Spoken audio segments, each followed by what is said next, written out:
Oh, mon toutou. Mais oui, je sais. Il faut aller bosser. Bon bah c'est parti hein. Épisode 3. Go.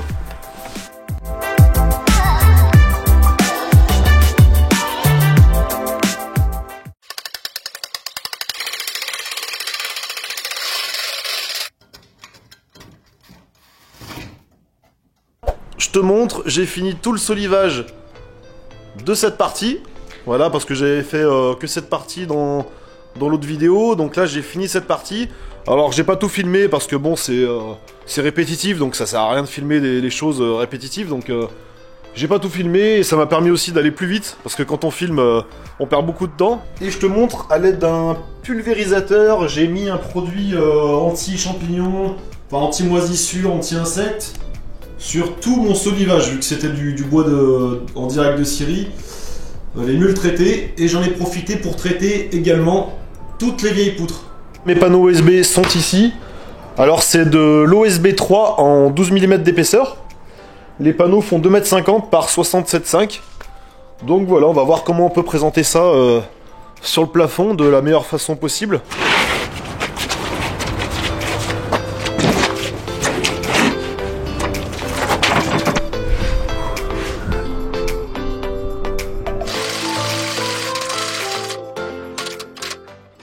La muralière que j'ai posée, je l'ai mis contre ce mur en pisé.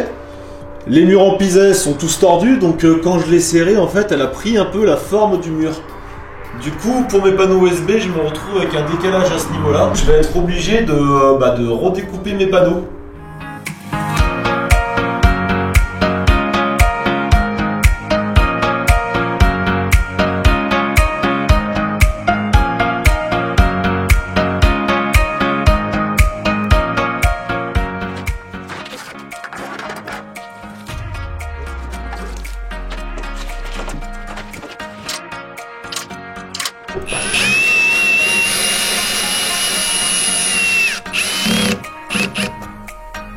Voilà.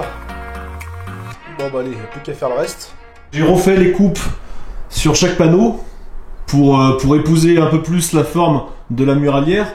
Et ici on peut voir que avec le laser je suis bien droit sur cette tranche. Ça me permettra d'assembler les panneaux suivants. Voilà, nickel.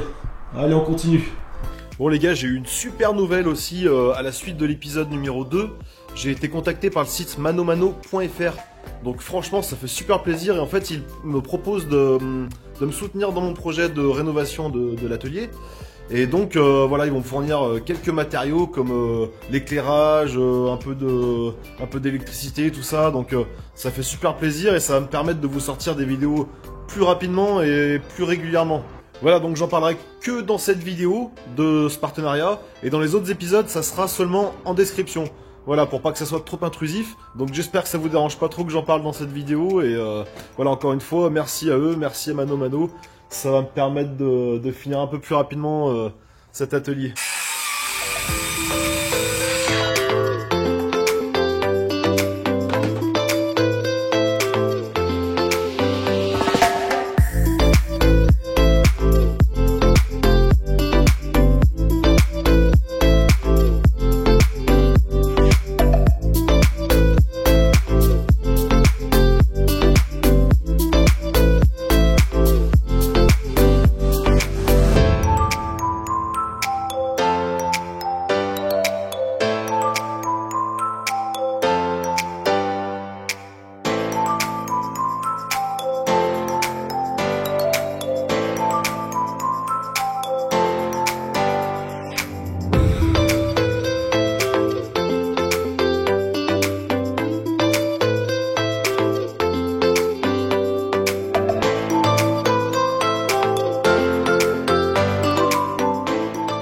Bon, on en arrive au moment un peu délicat, c'est le moment de mesurer pour faire correspondre les panneaux au niveau de la poutre.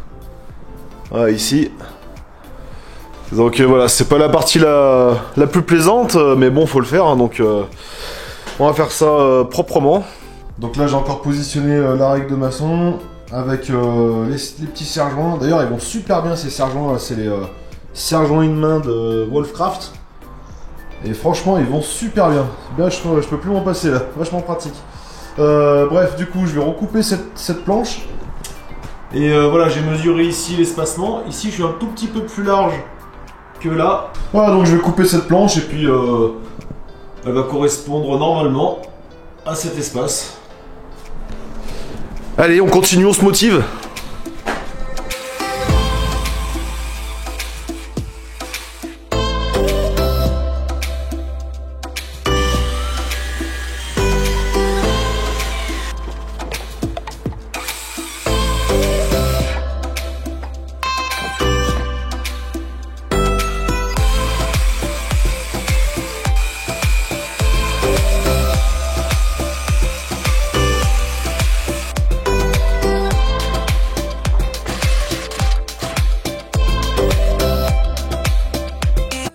Bon, j'ai fini cette partie. Alors, je vais te montrer un peu comment j'ai disposé les panneaux.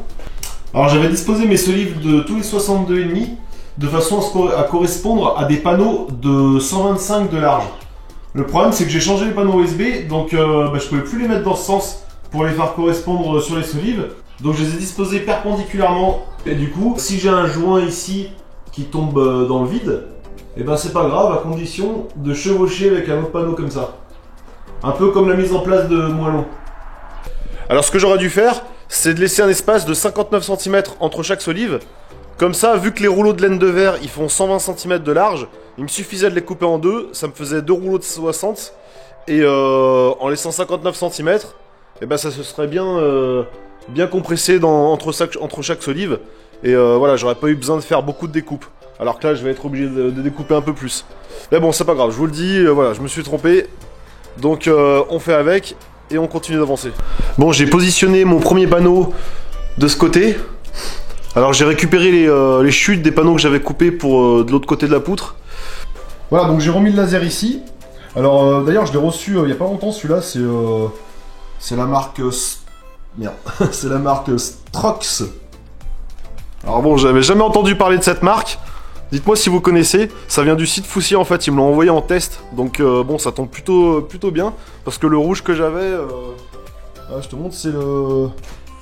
Voilà, c'est un laser rouge classique, et du coup j'y voyais plus rien, donc ça tombe plutôt pas mal. Celui-là c'est un 3 axes en plus, il permet de quadriller la pièce, donc c'est bien pratique. Bon, je vous mets le lien dans la description si ça vous intéresse. Par contre le prix, il pique un peu au niveau du prix, voilà, c'est vraiment une gamme pro.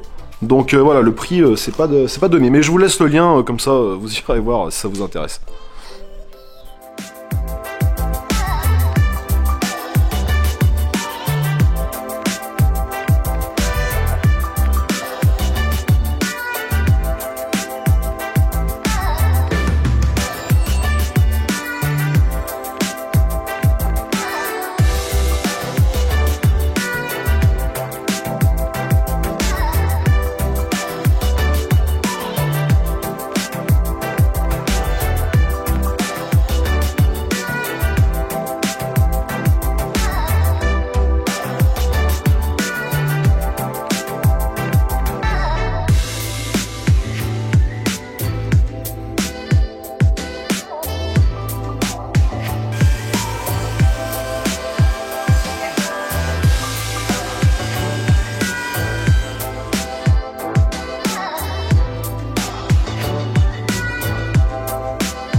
Bon les gars, vous voyez ce panneau? Eh ben c'est le dernier. Nickel.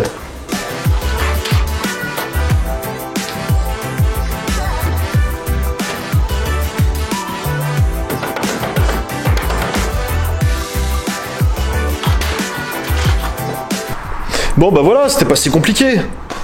Putain, j'en ai chié quand même. Donc voilà, donc là j'ai placé le laser ici. Et là je vais commencer à déterminer l'emplacement de mes futurs cloisons. Donc on voit ici là-bas le laser. Voilà. Et l'autre côté aussi. Donc comme ça, c'est l'emplacement de mes futures cloisons. Voilà, on peut voir au sol ce que ça donne. Donc ça me laisse quand même un bon espace. Un peu plus de 26 mètres carrés. Bon voilà, ça fait plaisir d'avoir fini. Bon, j'ai fini que le plafond, hein, donc il reste encore beaucoup de boulot. Voilà, donc c'est pas parfait parce qu'avec la poutre là-bas, j'ai dû faire des recoupes et tout. C'était pas parfait au niveau de la poutre. Mais ce que je ferai, c'est que je mettrai des baguettes de finition à la fin. Et puis ensuite, il y aura la peinture, donc on verra plus rien. Ça sera propre. Voilà, c'est ce que je voulais pour l'atelier. Ça sera correct. Après, j'hésitais aussi à mettre des entretoises entre chaque solive. Normalement, il faut mettre une entretoise tous les 1,50 m. Mais là, j'ai un peu surdimensionné les solives, donc je me suis dit, il n'y en a peut-être pas besoin. Dites-moi ce que vous en pensez en commentaire, ça m'intéresse parce que du coup, j'ai beaucoup hésité là-dessus. Je peux encore en mettre par-dessus, hein, voilà, c'est pas bouché, donc je peux passer par-dessus ici. Et je peux encore mettre des entretoises. Mais bon, est-ce que c'est vraiment utile? Je sais pas. Voilà, dites-moi ce que vous en pensez. Voilà, on se retrouve bientôt pour l'épisode numéro 4. Voilà, encore merci à manomano.fr de m'avoir soutenu dans ce projet. Voilà, comme d'habitude, le petit rituel du pouce bleu pour la motivation. N'hésitez pas à me suivre sur Instagram et Facebook. Et puis voilà, moi je vous dis au prochain épisode. Ciao!